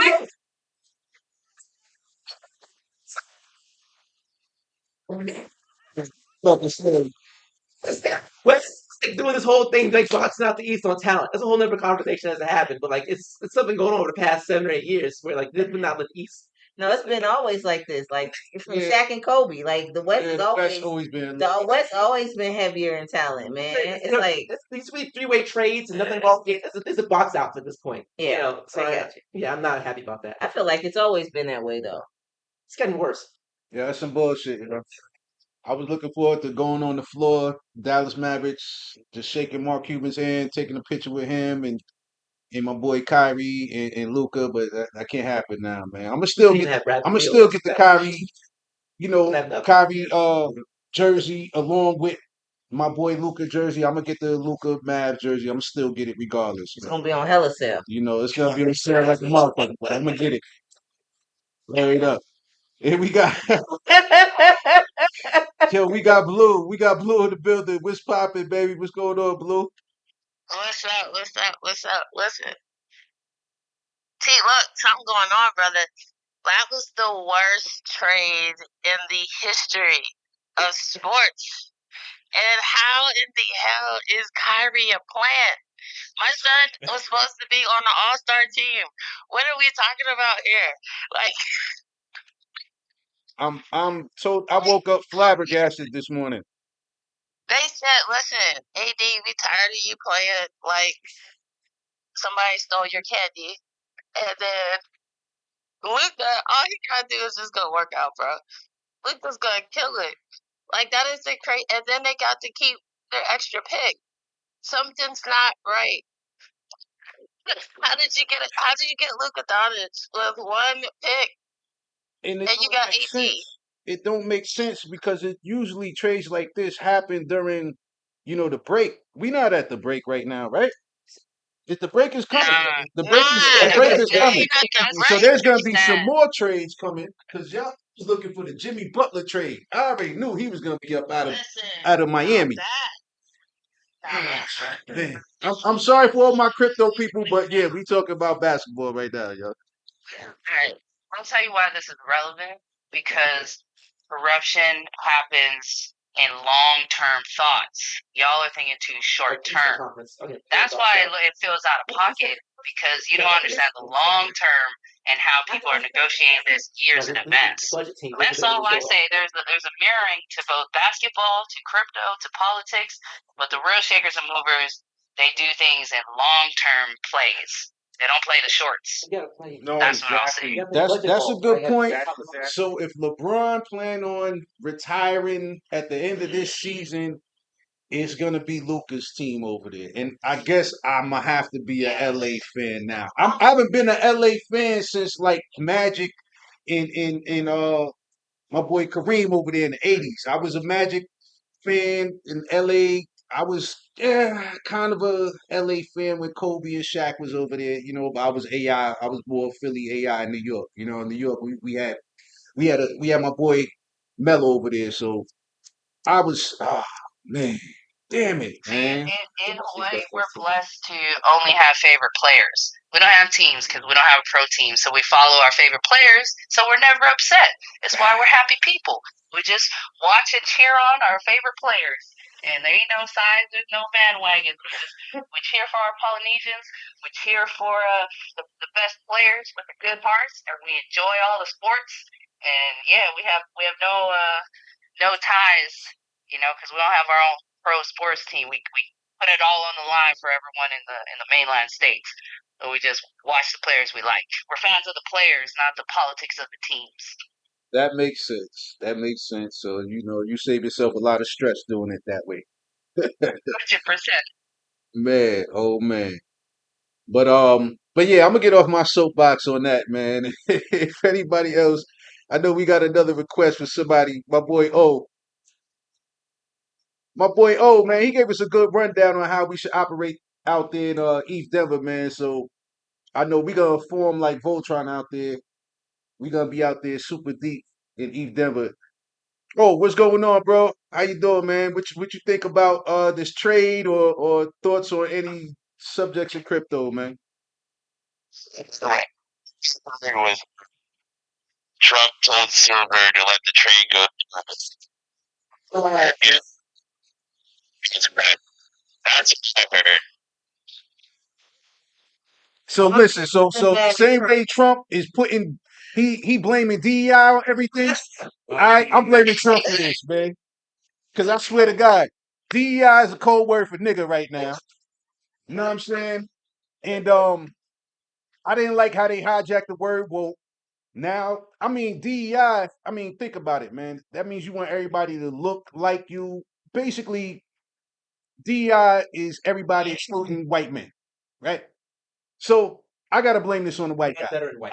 I gotta blame this on the white guy. Who I'm blaming? I'm Mark Cuban. Who I'm blaming? Janie Buss. Who? Adam Silver. It's like I need a petition for this, Does he man. have to approve that trade? He has to approve it, right? Adam Silver. I don't know, man. That's what the question is. But he has to. Are y'all serious, man? Wait, right. Listen, at the end of the day, Luca wanted to go play at crypto.com arena because he know what's up and he's trying to get I down. like how you spin. I like how you spin that. I like how you spin that. And they got the bust move so that he could, But you can't get his max contract now. Yeah, that's another thing. He can't get that max contract, which was can't. like $325 million or some wild. So he can't get that now because of $1 this million deal. he's short now because of this trade. So like even that is like what? Yeah, no, that's crazy. Yeah, I seen that too. I just seen that on there. I was like, I don't know. What's the saying, Teron? If you love what you set free, you gotta set Gotta let it go, right? Truly, you let it go. See, Truly Let it go. that's supposed to be another trade. Man. Now that he gets that contract, Lakers still have money. Yeah, the Lakers still got They bread. still got money, right? So they can do another move. So, Bob used to be representative for Kobe. And then, I don't know, the person he made the trade with used to be his Nike rep. So, like, they break bread together. I mean, the coaches didn't even know this was about to go down. They're breaking hearts, not just bread. They're breaking T.Gold's hearts. Oh man. Hey man, I'm super happy that Luca get to go play in a big market at the end of the Yo, day. come on, Like, you know man. what I'm saying? Look, big market. So, but hold on, wait. But how marketable was Luca in Dallas versus how marketable this new shiny object is going to be in LA? That's $100 gonna be out the million, game. They that play $100 million, Dallas on the he 23rd of will February. regain that in endorsements and other things as being the face of the NBA. He was not just like Dirk could never, as good as Dirk was, he could never be the face of the NBA at a mid-major Not when market. LeBron's still there. No, but not. But Facts. Dirk was at a he had to be playing in a major market. So it's for me, like I just feel like Luca needs to be playing in a major market in order to go. Okay, question: Is LeBron gonna come off? Is LeBron gonna come off the ball? Right? Because LeBron got 1-2 years left. It don't matter. That's 2 years. Like this $100 million I lost today. LeBron's not coming off the ball, so I don't know where the Dortmunds are coming from because LeBron's still gonna hold the ball. So I don't understand. Like, LA will make more money will be made, but Luka won't be the one making it. LeBron has shown now, and I'm not trying to hijack this crypto conversation. We supposed to be talking blockchain, but we're talking basketball. Now y'all got me because did LeBron come off the ball when he played with the big three? Did LeBron come off the ball when he played with Kyrie? Luka ain't the big three. Luka's one dude. Oh, now, listen, hold on, wait. Now, because listen, okay, we're gonna wrap this thing up with this. I'm the last comment. We're gonna wrap this thing up, and we're gonna wrap the TCK up 51st episode because at the end of the day, I don't know if y'all know, but LeBron is my cousin. Kinda. From Ohio. So there will be no LeBron slander It's gonna be no Luka slander or no Kyrie slander. Luka slander. But there will be no cousin Brian slander around here. With that being said, go ahead and write the TCK. Because ain't nobody else saying nothing else about LeBron. Yeah. All right. There's one more thing I want to mention though. There's one more thing because I definitely y'all know me, man. I be looking at things with my third eye, man. Um, we had some tragic events across the nation Absolutely. with these plane crashes, man. I know Owen, he had mentioned it. Um, oh, because you mentioned it, I want to hear what your take is. If you're still available, what's your take on these planes crashing and flying, flying into each other and shit like that? What's your thoughts? And to me, it's pretty clear. With this someone, his biggest strength is the sensitivity. He's willing to take big swings. He took those big swings and he wanted to make it in federal government. He wanted to take away diversity, inclusion, and he was doing things that I think made headlines, but weakened the infrastructure of a lot of systems and didn't have the forethought to really do it. The same thing he did with crypto, man. Honestly, like the Trump token was great for crypto until it wasn't because it was masterful move, and he immediately showed you that despite the brilliance of the move, there was no forethought of like, hey, well, how are we going to follow this up? What is this going to mean? It was just a really big move that had no real follow up. And so he was firing, traffic controllers and people that were directly responsible for preventing tragedies like we've been experiencing now. So it's no surprise that it's happening because, I mean, he fired the dudes that were supposed to stop it. Yeah, the head of the FAA got fired, and I heard there was another individual who actually was, I guess, one of the guys who was regulating SpaceX, and he fined SpaceX, and I believe this guy was part of the FAA, and they let him go too. He was the director. That's It what was it Mike was. Whitaker, and they charged Elon $633,000 in fees for the things that he was breaking because one of his rockets went up and blew up and littered Turks and Caicos and was breaking all these pieces. And so they grounded him. Mike Whitaker grounded him. And so Elon was like, he literally tweeted, so y'all can just follow what Elon is doing and saying. And he said, this guy needs to resign or get fired. And then Trump, kind of supported that. And then they didn't have an acting FAA director the day that the first plane crash happened. There was no one running as the acting director. So yeah, I mean, you just gotta line it up. Elon's like, nah, this man's charging me in fines, and he's grounding my spaceships. Get him out, and they did. And the very next day is when that first plane crash happened. So it's pretty sad, like when we move on emotion like that, there's real life consequences. When there could have been at least some overlap in exchanging of leadership there, it was just immediately like making him resign, and that was the consequence, unfortunately. Cash, we greatly appreciate all of that detailed information. See, this is why I love my community, yo. You know what I'm saying? Because we come together and we just put our thoughts and ideas together, but we have more resources, together. And I really appreciate you filling us in with the rest of that information about what's going on behind the scenes and people losing their jobs and having personal vendettas against people in certain industries, and now look at the outcome. So I know we're gonna be taking a trip out to Denver at the end of this month. So I'm not scared to jump on no plane. But I definitely want people to just, just be mindful and make sure you say your prayers, when y'all do board a plane. And I just know that this is just day what, 10 or something like that. Trump is in office. He's not even in there what, a full month yet. Maybe like 2 weeks, like 13 or 14 or something like that. Exactly. But not a lot, just a couple weeks. So with all of the laws, executive orders, I should say, that he's been, implementing and signing, um, man, it's like a toxic relationship. He's doing a lot of positive shit for crypto, but then he's repealing like laws that Lyndon B. Johnson put into play. He's repealing laws that jobs have to follow when it comes to discriminatory practices. Like, I mean, yeah, we probably gonna run our bags up, but as we can see, we getting these signs because we are very aware. We are very mindful of what's going on. But these are signs, y'all. These are signs of the times and signs of what's to come. So the year started off super funky. We already had the crazy dude in Louisiana run down people down there in New Orleans. Then the dude symbolically blew up the Cybertruck in front of the Trump Tower. So and these were military dudes that did that. We already had the drones. I'm putting those in air quotes. You know what I'm saying? These orbs that've been hovering around certain military installations. And then you know me, I got to deal with the sciences and mathematics. There's a planetary alignment.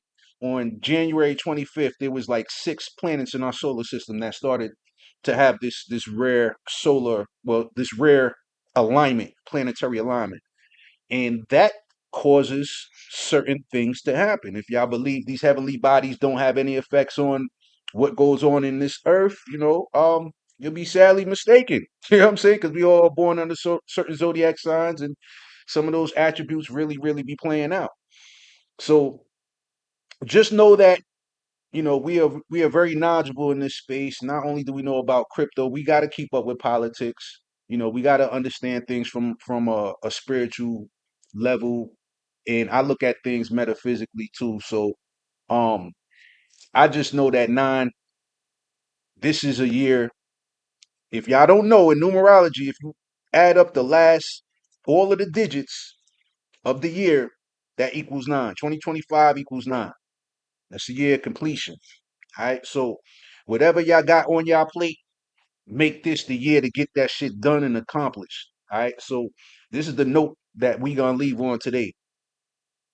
Anything that you got lined up, follow your signs, pay attention to your instincts, um, listen to wise people around you.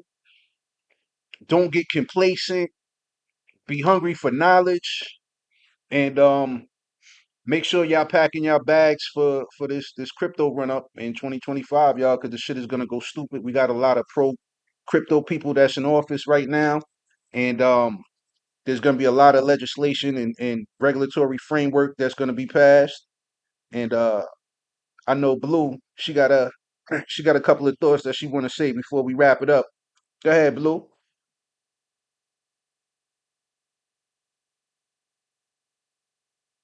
Nah, it's cool. You was wrapping it up really nicely. I was just gonna simply say that Elon has to report on his electric vehicles when they get in accidents, and one of the first things he's going to do is remove that requirement for him to report accidents with the Teslas.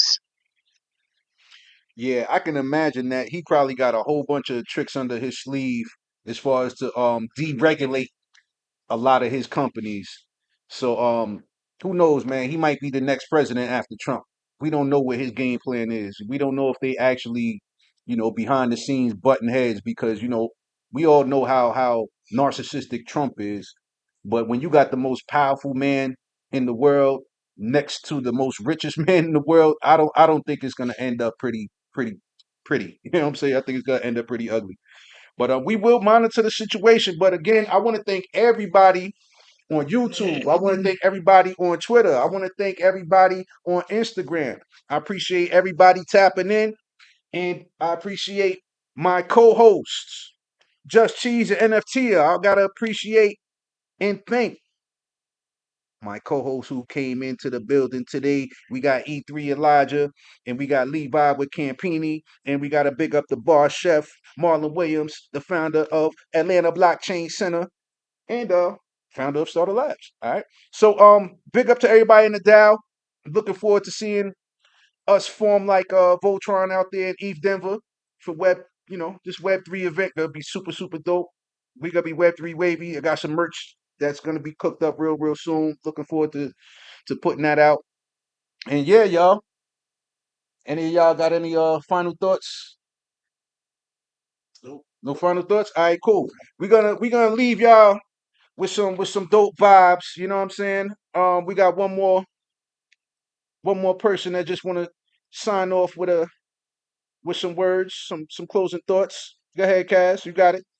Just wanted to say big ups to you guys. Thank you so much for bringing the news to us, the latest things, all the good work. We got to talk about the good work that has been done from ABC. So shout out to you guys, Tia, everyone behind the mic that we can't see on this one PFP. Shout out to the whole crypto crew and everybody out there. We're always learning together, and I love the Sunday chat. So thank you for making the time to all come together and share this with listeners. So I just wanted to give you guys flowers and say thank you. Oh, we love you. Yeah, we love you, guys. Thank you, Cass. Love you Thank so y'all, much, man. Cass. We Man, thank appreciate you. that, man. Thank you, Thank thank you. you.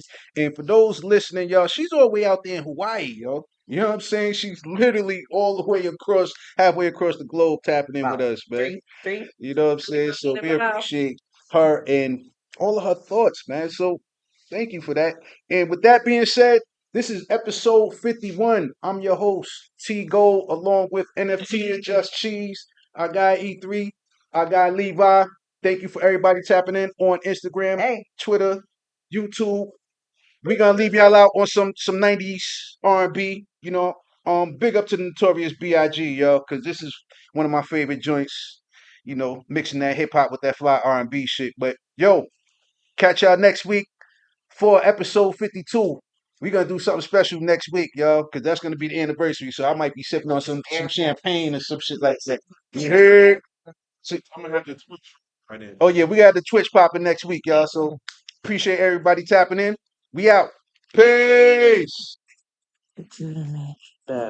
hey, hey. Me on the ticket from Pasadena to Medina, bet big dick between your DCG. The prognosis don't ice blurs the bench like Twizzlers. Biggest fitness of hurt what's under that sketch.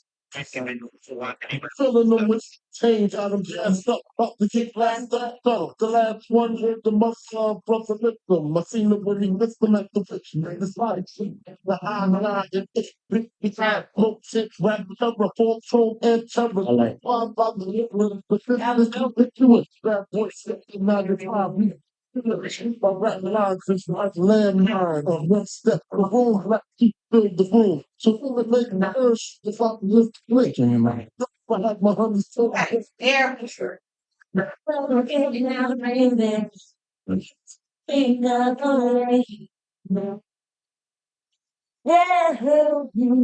Oh yeah, never put them on, don't man, baby. That you put thinking of me.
And we together, looking into our family, we just when we love to be only like yes, and left for me to see me.